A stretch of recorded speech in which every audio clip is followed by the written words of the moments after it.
নমস্কার, কেমন আছেন সবাই? হেসেল ঘর দুপুরে আপনাদের সবাইকে স্বাগত। চলে এসেছি আজকে দারুণ একটি রেসিপি নিয়ে। সঙ্গে থেকে পুরো ভিডিওটা দেখার অনুরোধ রইল। আজকে আপনাদের সাথে মোচার একটি দারুণ রেসিপি আপনাদের সাথে শেয়ার করছি। আশা করছি ভালো লাগবে। মোচাটা প্রথমে বেছে নিয়ে ছোট ছোট করে কেটে নিতে হবে।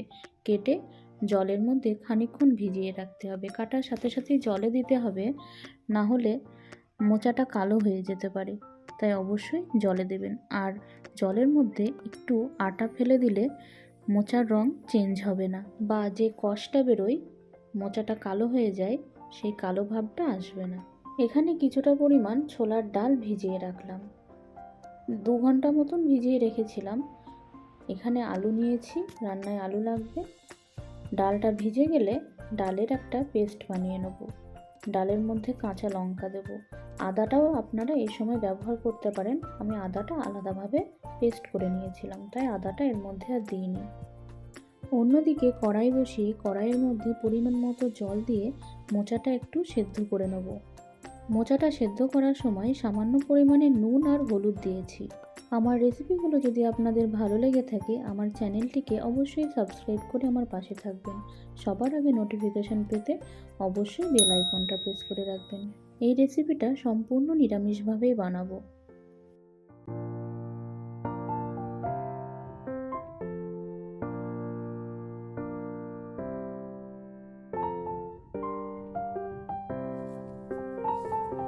মোচাটা খুব ভালো মতো সেদ্ধ হয়ে গেলে আমি একটা ঝুড়িতে রেখে জল ঝরিয়ে নেব। অন্যদিকে মোচাটা একটু ঠান্ডা হয়ে গেলে একটা থালায় মোচাটা নিয়ে নিলাম। তার মধ্যে ছোলার ডালের পেস্টটা দিয়ে দিলাম। তার মধ্যে দিয়ে দেবো আদা বাটা, পরিমাণ মতো নুন। সমস্ত উপকরণ দিয়ে মোচাটা আর ছোলার ডালটা আমি মেখে নেব।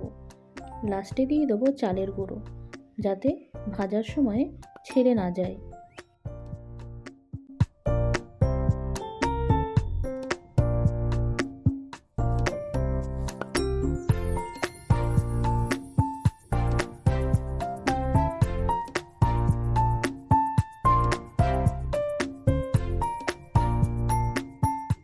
মোচাটা মাখা হয়ে গেলে গ্যাসে আমি ফ্রাইং প্যান বসিয়ে সামান্য পরিমাণে সাদা তেল দিয়ে দিলাম।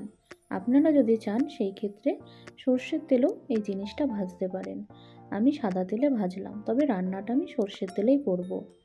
একে একে সমস্ত মোচার বড়াগুলো আমি এইরকমভাবে দিয়ে দিচ্ছি। গ্যাসের ফ্লেমটা এই সময় অবশ্যই মিডিয়াম টু হাই রাখতে হবে। একদম কমিয়ে রাখলে মোচাগুলো নরম হয়ে যাবে আর তেলের মধ্যে ছড়িয়ে যাবে।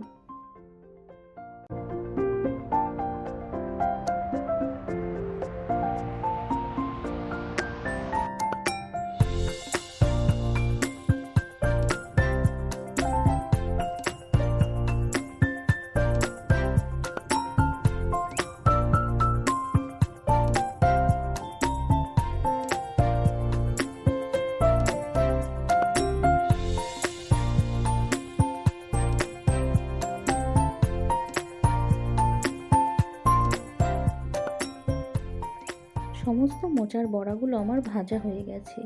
এখন কড়াই বসিয়ে সর্ষের তেল দিয়ে তার মধ্যে ফোড়নে দিলাম গোটা গরম মশলা। তার মধ্যে রয়েছে এলাচ, লবঙ্গ, দারচিনি আর 2টো শুকনো লঙ্কা আর গোটা জিরে। এখন আলুগুলো এই ফোড়নের উপর দিয়ে ভেজে নেব। আলুর উপরে সামান্য নুন দিয়ে দেবো, হলুদ ব্যবহার করব না।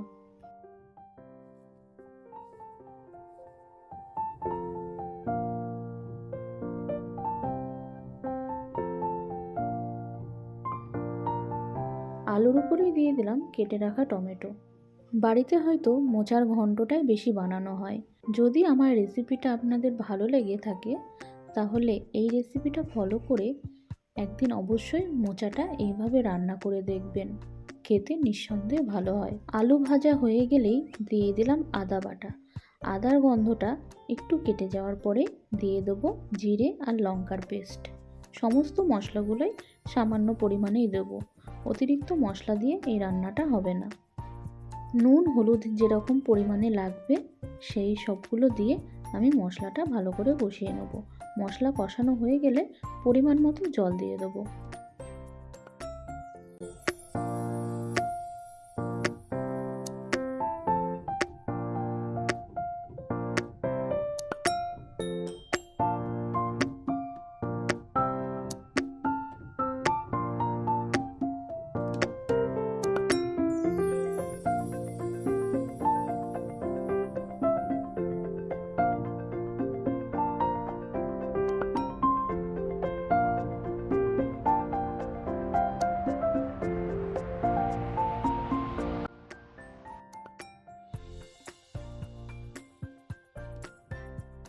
পরিমাণ মতো জল আমি দিয়ে দিয়েছি।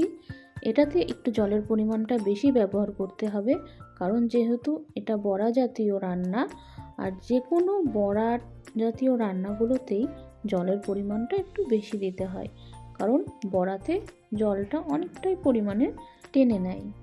উপর দিয়ে স্বাদের ব্যালেন্সের জন্য সামান্য চিনি ছড়িয়ে দিচ্ছি। আলুটা মোটামুটি সেদ্ধ হয়ে গেলেই আর ঝোলটা খুব ভালো মতো ফুটে উঠলেই আমি তখন মোচার বড়াগুলো একে একে দিয়ে দেবো। নামানোর আগে ঘি আর গরম মশলা দিয়ে নামিয়ে নেব।